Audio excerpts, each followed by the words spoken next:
The morning mist hung heavy over the west wall on the 12th of September, 1944.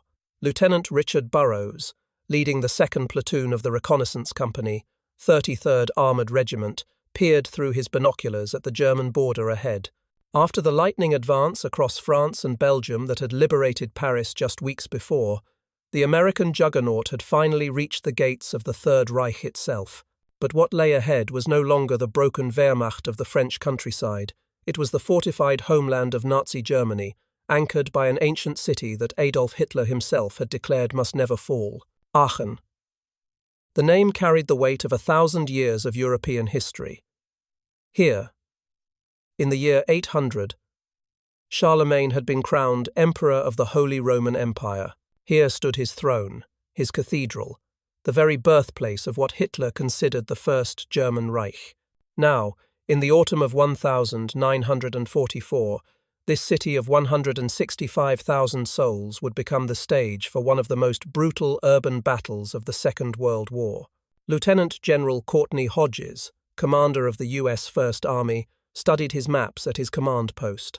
The 7-year-old general, who had risen from private to commanding general through sheer determination and tactical brilliance, initially saw Aachen as little more than an obstacle to bypass. His real objective lay beyond the industrial heartland of the Ruhr, Germany's arsenal. But as September wore on, it became increasingly clear that Aachen could not simply be ignored. The German High Command had different plans. Field Marshal Walter Model, the Wehrmacht's defensive genius known as the Führer's fireman, had been rushed west to stabilize the crumbling front. Under his command, General Friedrich August Schack's LXXXI Corps prepared to turn Aachen into a fortress that would bleed the Americans white. The mathematics were brutal but simple. Every day the Americans were delayed at Aachen was another day for Germany to prepare its defenses along the Rhine. On that foggy September morning, as Burrows' reconnaissance unit approached the border town of Reutgen, they encountered something that hadn't been seen since the breakout from Normandy organized, determined German resistance. The honeymoon of the pursuit across France was over. The Wehrmacht had found its backbone again, and it was made of reinforced concrete and steel. The first American shells crashed into the West Wall's pillboxes on the 12th of September 1944. What followed would be 5 weeks of some of the most savage fighting seen on the Western Front. The Americans had reached Germany's doorstep, but crossing the threshold would demand a price in blood that few had anticipated. The battle for Hitler's symbolic city was about to begin, and with it, a new phase of the war where every yard of German soil would be contested with fanatical determination. Aachen was no ordinary German city. Its significance transcended military strategy and touched the very soul of Nazi ideology. As Hitler's propaganda machine constantly reminded Germans, this was Charlemagne's city, the cradle of the First Reich. To lose it would be to admit that the 1,000-year Reich was crumbling after barely 12 years. The city's defences reflected this importance. Aachen had been incorporated into the Siegfried Line, the West Wall, a 390-mile chain of fortifications that stretched along Germany's western frontier. Unlike the hasty defences thrown up in France, these were permanent fortifications, some with walls of reinforced concrete up to 10 feet thick. The pillboxes were cunningly sited to provide interlocking fields of fire, connected by underground tunnels, and protected by dense minefields, concrete dragon's teeth, anti-tank obstacles, and tangled forests of barbed wire that stretched for miles. The terrain itself favoured the defenders. Aachen sat in a bowl-like depression, surrounded by commanding heights. To the north rose the Lausberg Heights, dominated by Observatory Hill at 862 feet. These hills, stripped of vegetation, offered perfect observation of any approaching forces. To the east and south, more ridges and dense forests channeled attackers into killing zones carefully plotted by German artillery. General Gerhard von Schwerin, commander of the battle-worn 116th Panzer Division, arrived in Aachen on September 12.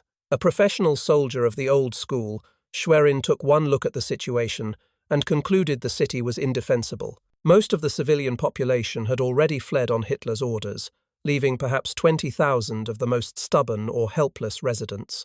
Schwerin, in an act that would later see him court-martialed, attempted to halt the evacuation and prepare to hand the city over, intact, to the Americans. But Schwerin had underestimated both Hitler's determination and the Wehrmacht's residual strength. As the American 7 Corps under Major General J.D.A.'s Lawton Lightning Joe Collins chose to bypass the city initially, focusing instead on penetrating the Siegfried Line to the south. The German High Command rushed reinforcements into the sector. The 246th Volksgrenadier Division, the 183rd Volksgrenadier Division, the 12th Infantry Division, unit after unit was fed into the defensive line. These were not the elite formations of 1,940. The Volksgrenadier divisions were Hitler's answer to the manpower crisis units filled with sailors without ships, airmen without planes, recovering wounded, and teenage boys barely old enough to shave. Many had received less than 10 days of infantry training, but what they lacked in skill, they would make up for in desperation. They were defending the homeland now, and Nazi propaganda, combined with fear of Soviet retribution, created a powerful motivation to resist.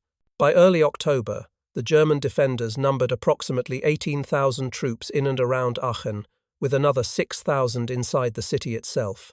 They were supported by assault guns, a handful of tanks, and artillery batteries positioned in the surrounding hills. More importantly, they had time to prepare. Every building became a potential fortress, every basement a bunker, every sewer tunnel a highway for counterattacks. The Americans, meanwhile, faced their own challenges. The lightning advance across France had stretched supply lines to the breaking point. The port of Antwerp, though captured, remained unusable with German forces controlling the Scheldt estuary. Every gallon of fuel, every round of ammunition, had to be trucked hundreds of miles from the Normandy beaches. The rifle companies that would have to take Aachen had suffered 70% casualties since D-Day. The replacements were green, many having arrived at the front with minimal training. As September turned to October, it became clear that Aachen could not be bypassed. The city threatened the flanks of any advance, and its symbolic value meant the Germans would counterattack relentlessly to retake it. General Hodges made the decision. Aachen must fall. The stage was set for one of the most brutal urban battles in the European theatre, the 2nd of October. 1944. The morning sky erupted in flame as American artillery opened up on Aachen's outer defences. For days, the U.S. 9th Air Force had been methodically identifying and marking German positions. 75% of the pillboxes had been pinpointed. Now, 360 bombers and 72 fighters roared in from the west, dropping their deadly cargo on the stubborn defenders. Fresh waves followed, including aircraft carrying a new weapon napalm that turned German strongpoints into infernos. The plan was ambitious. Rather than assault the city directly, the Americans would execute a massive pincer movement. From the north, Major General Leland Hobbs' 30th Infantry Division would attack through the industrial suburbs. From the south, Major General Clarence Huebner's 1st Infantry Division, the famous Big Red One, would strike through the villages and forests. The two forces would meet east of Aachen, surrounding the city and cutting it off from reinforcement. But the Germans had plans of their own. Colonel Gerhard Wilck, a 9-year-old career officer who had replaced the defeatist Schwerin, had sworn an oath to defend Aachen to the last man. Hitler had made it clear. Surrender meant death, not just for the commander but potentially for his family. Wilck had been forced to sign a document empowering the Gestapo to arrest and execute his wife and children if he capitulated. The American attack immediately ran into fierce resistance. In the northern suburbs, the 30th Division found itself in a nightmare of fortified factories, apartment blocks turned into concrete fortresses, and fanatical SS troops who preferred death to surrender. Each pillbox had to be approached under covering fire, assaulted with flamethrowers and demolition charges, and cleared room by room. The casualty rate was appalling. Meanwhile, the 1st Division's attack from the south encountered dense minefields and interlocking pillbox positions. The Germans had had weeks to register their artillery on every approach route. American tanks, essential for reducing strongpoints, found themselves channeled into kill zones where 88mm anti-tank guns and Panzerfausts waited. The first day's advance was measured in yards, not miles. On October 8, with the encirclement progressing too slowly, General Huebner decided to increase pressure on the city itself. He issued an ultimatum to the German garrison. surrender within 24 hours or face complete destruction. The message was clear and uncompromising. Wilck's response was equally clear: there would be no surrender. October 10 marked a turning point in the battle's intensity. When the ultimatum expired, the Americans unleashed hell. 300 fighter bombers swept over Aachen, dropping 62 tons of bombs in the first wave alone. The ancient city centre disappeared beneath rolling clouds of smoke and dust. The medieval streets that had witnessed Charlemagne's coronation were transformed into a moonscape of rubble and flame. But still the Germans held on. In the basements and bunkers, Wilck's troops, a mixture of paratroopers, Volksgrenadiers, naval personnel pressed into infantry service, and even policemen waited for the bombardment to end. They knew what would come next: American infantry, and with them, the bitter face-to-face combat that would decide Aachen's fate. October 11, the ground assault on the city proper began. But this would be no conventional attack. The Americans had learned from the disasters of frontal assaults against fortified positions. What followed would be a masterclass in urban warfare, where innovation, firepower, and sheer determination would slowly strangle the life out of Hitler's fortress city. The real battle for Aachen was about to begin. The 12th of October 1944, 11 a.m. The scream of incoming artillery had barely faded when Lieutenant Colonel John Corley's 3rd Battalion, 26th Infantry Regiment, rose from their positions and advanced into Aachen's northeastern factory district. Corley, a 30-year-old Brooklyn native and son of Irish immigrants, had already earned a Distinguished Service Cross and multiple Silver Stars in North Africa and Sicily. He would need all his experience for what lay ahead. The first obstacle was a massive foundry complex. The Germans had transformed it into a fortress surrounding it with obstacles, barricading every entrance, and reinforcing the walls with sheets of tank armor. When Corley's lead company, K Company, discovered their tank rounds simply bounced off the reinforced walls, they had no choice but to go in the hard way. Private First Class Jesse Short was among the first through the breach. As German machine guns opened up from the factory floor's shadowy recesses, Short single-handedly held off an enemy counterattack while his squad found cover. In the confined space, grenades became the weapon of choice. Americans would toss them through windows, wait for the explosion, then rush in before the stunned defenders could recover. The Germans responded in kind, turning every room into a potential death trap.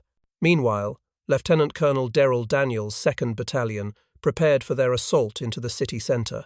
Daniel, nicknamed Uncle Dan by his men, was an unusual soldier, a 38-year-old entomologist with a doctorate from Cornell who had been called to active duty in 1940. His scientific mind would prove invaluable in solving the tactical puzzles of urban combat. Daniel developed a systematic approach to urban warfare that would become a model for future operations. Artillery was precisely coordinated. Mortars dropped rounds 100 to 300 yards ahead of the infantry. Medium artillery reached out to 500 yards, and heavy artillery pounded German positions beyond. As his men advanced, they moved in carefully orchestrated bounds, with designated checkpoints at each street intersection. No unit advanced beyond a checkpoint until contact was established with adjacent units, a crucial lesson learned after Germans bypassed in cellars emerged to attack from behind. The individual soldier's experience was one of constant terror and exhaustion. Private Robert Stewart of the 26th Infantry would later recall that he hadn't had a bath, shave, haircut, or hot meal in 37 days. The men learned to assume every building was occupied. They developed a routine. First, artillery or tank fire to suppress the defenders, then grenades through the windows, followed by a rush through the door with rifles and submachine guns blazing. The Germans had their own tactics. They used the extensive sewer system to move unseen beneath American positions, emerging suddenly to attack from unexpected directions. Snipers haunted the ruins, picking off unwary Americans who exposed themselves for even a moment. The Hitler, Youth, and Volkssturm, some barely teenagers, fought with the fanaticism of those who had known nothing but Nazi propaganda their entire lives. One bar gunner fired 59 magazines over 1,100 rounds in a single day's fighting, his weapon's barrel glowing red-hot. Tank crews learned to rotate which vehicle led the advance, as the lead tank invariably drew the most fire. The narrow streets meant that a single disabled tank could block an entire advance, turning it into a death trap for following vehicles. On October 13, the battle took on a new dimension when Colonel Wilck officially assumed command of the city's defenses. That evening, as American troops consolidated their gains, Wilck infiltrated through the American lines to reach his command post at the Palast Hotel Quellenhof. His arrival galvanized the defenders. The real test was about to begin. The innovation that would prove decisive came from the Americans' willingness to adapt. When conventional tank guns proved insufficient against fortified apartment buildings, Division Operations Officer requested something special for Corley's men. An M12 155mm self-propelled gun, a long tom. This monster fired a 95-pound shell at 2,800 feet per second, capable of punching through any wall in Aachen. October 15 saw some of the battle's most intense fighting around Observatory Hill. The Germans launched a counterattack with elements of the 1st SS Panzer Division, Leibstandarte Adolf Hitler, Hitler's elite personal guard unit. In Corley's words, his battalion had its toughest time, as SS troops and paratroopers fought with desperate fury. Bazooka teams leaned out of windows to fire at tanks they could barely see in the smoke and dust. The fighting seesawed back and forth, with positions changing hands multiple times. The human cost was staggering. In one 2-day period, October 15 to 16, American artillery fired thousands of rounds, infantry companies were reduced to platoon strength, and the rubble grew so thick that tanks could no longer navigate many streets. Yet still both sides fought on, trapped in a deadly embrace that neither could break. The battle for Aachen had become a glimpse of hell on earth. The 16th of October 1944 marked a crucial turning point. After 2 weeks of savage fighting, forward elements of the 30th Infantry Division's 117th Infantry Regiment finally established contact with patrols from the 1st Infantry Division's 18th Infantry Regiment northeast of Aachen. The link-up occurred near the villages of Haaren and Eilendorf. Aachen was now completely surrounded. Inside the trapped city, Colonel Wilck received the news with grim resignation. His command now consisted of perhaps 5,000 exhausted troops, a mixture of his 246th Volksgrenadier Division, paratroopers from the 1st Fallschirmjäger Regiment, naval personnel, and even 200 policemen pressed into service. Against them stood the full might of American material superiority, unlimited artillery, ammunition, air support, tanks, and fresh reinforcements. Yet Wilck was far from finished. On October 18, he launched a desperate counterattack attempting to break the encirclement. Elements of the 3rd Panzer Grenadier Division and 116th Panzer Division struck from outside while Wilck's troops attacked from within. The fighting was vicious. German assault guns rumbled through the rubble-strewn streets while American artillery crashed down in devastating concentrations. At the Hotel Quellenhof, Wilck's headquarters, the situation grew increasingly desperate. Lieutenant Colonel Corley's men had brought up their long tom, 155mm gun, and positioned it on the hotel's tennis courts. Round after round slammed into the elegant hotel's facade, tearing gaping holes in the structure. The Germans had assembled an anti-aircraft gun in the upper floors, carrying it up piece by piece, but the massive 155mm shells made the position untenable. The American tactics were evolving with each day of combat. Tank infantry teams developed a deadly routine. The tank would blast a hole in a building's wall, infantry would throw in grenades, then storm through the breach before defenders could recover.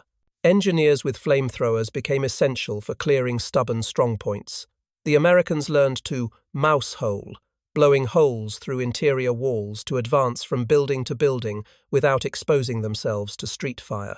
One of the most dramatic moments came on October 19 when Task Force Hogan of the 3rd Armoured Division joined the assault. Lieutenant Colonel Samuel Hogan's tanks rolled into the city, with infantry from the 26th Regiment's 1st Battalion riding on their decks. Their objective, the high ground controlling the city centre. As Hogan's Sherman tanks clanked through the streets, German Panzerfausts and anti-tank guns opened up.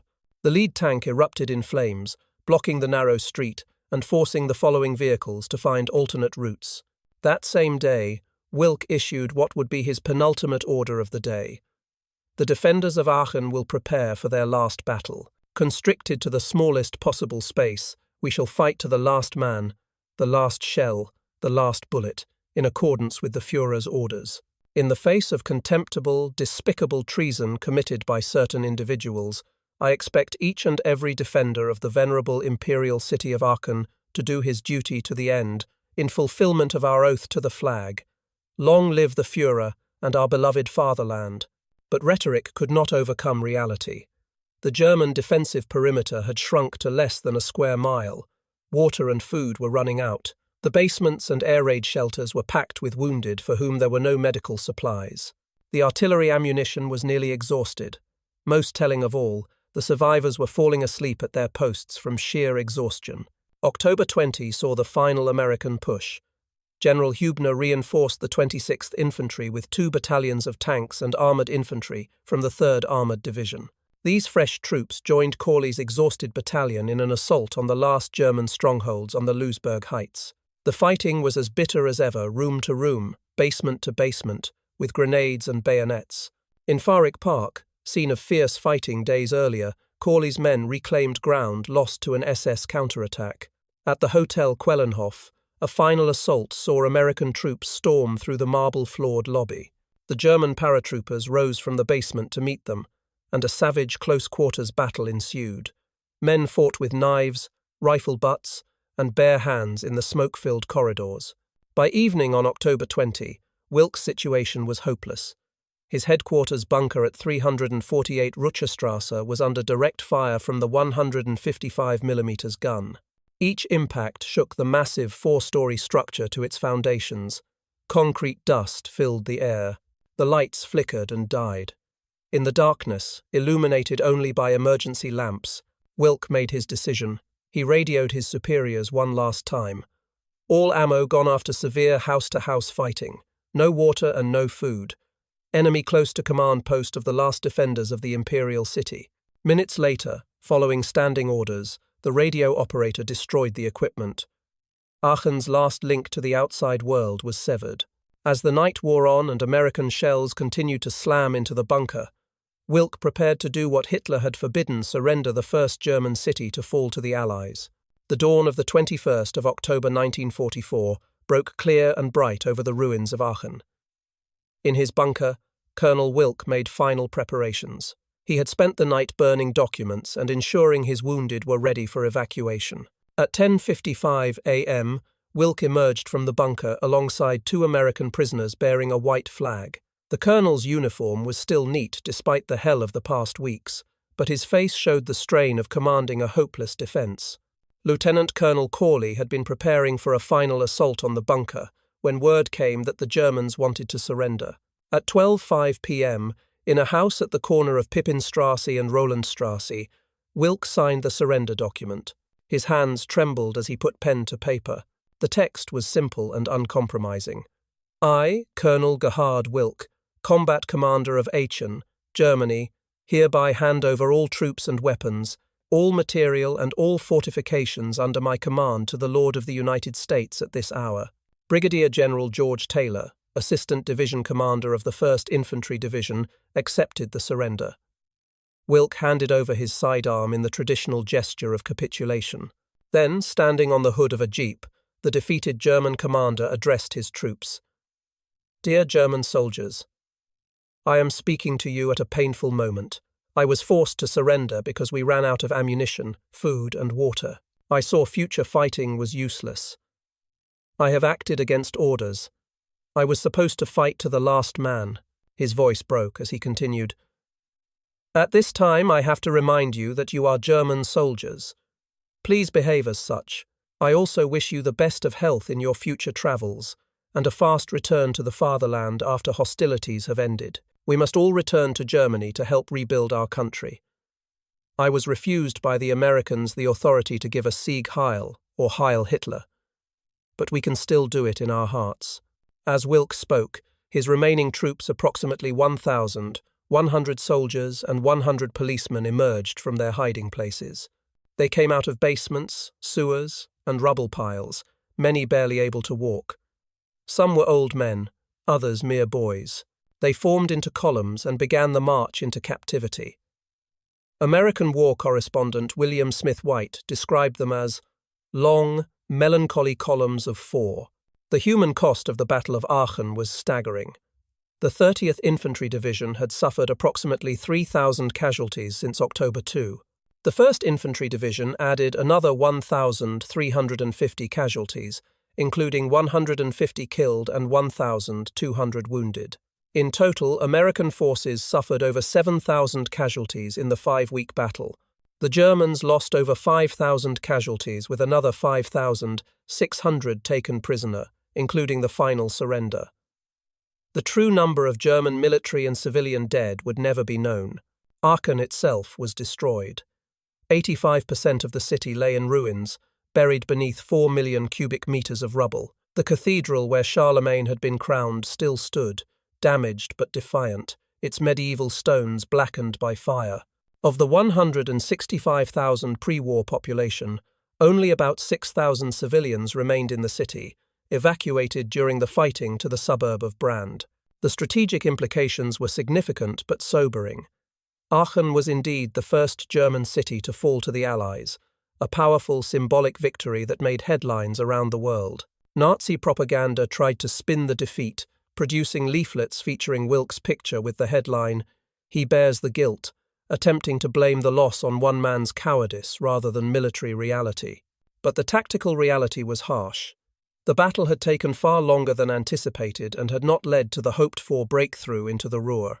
The Germans had used the time bought by Aachen's defenders to strengthen their positions along the Ruhr River and in the Hürtgen forest, where even bloodier battles awaited. The Wehrmacht had shown it would fight tenaciously for every yard of German soil. For the American soldiers who survived, Aachen provided crucial lessons in urban warfare that would be applied in future battles across Germany. They had learned the importance of combined arms tactics, the need for specialized equipment like flamethrowers and heavy direct-fire weapons, and the crucial role of coordinated artillery in city fighting. Lieutenant Colonel Corley, who had accepted Wilck's surrender, would add another silver star to his collection for his actions at Aachen, his fourth of an eventual 5 in World War II. Daniel would also receive recognition for his tactical innovations. Both men had proven that American forces could adapt and overcome even the most determined defense. As for Wilck, after his emotional breakdown at the surrender, he was transported to a prisoner of war camp in England. German authorities condemned him in absentia, but his family was not harmed by October 1944. Even the Gestapo's reach was weakening. Wilck would survive the war, living until 1985, carrying the burden of being the first German commander to surrender a city to the Allies. The Battle of Aachen stands as a pivotal moment in World War II, not for what it achieved, but for what it foretold. This was no longer the war of movement that had characterized the race across France. This was something new and terrible, a grinding war of attrition in urban terrain, where every building became a fortress and every basement a battleground. It was a preview of the bitter fighting that would characterize the war's final months, from the Hürtgen forest to the Rhine crossings, and ultimately to the final battle for Berlin itself. As American troops moved through Aachen's ruins on the 21st of October 1944, searching for the last holdouts and helping civilians emerge from their cellars, they could not know that the war still had 7 more months to run. They could not know about the coming surprise of the Ardennes offensive, the crossing of the Rhine, or the horrors they would discover in the concentration camps. All they knew was that they had taken Hitler's first city, paid for it in blood, and that tomorrow they would have to do it all again somewhere else. The ancient city of Charlemagne, the birthplace of the Holy Roman Empire, lay in ruins, but from those ruins rose a powerful truth. The Third Reich could be defeated, its cities could be taken, and its armies could be forced to surrender. Aachen had fallen. Berlin would follow. The end was still distant, but for the first time, it was visible. The Battle of Aachen was over. The long, bloody march to final victory had begun.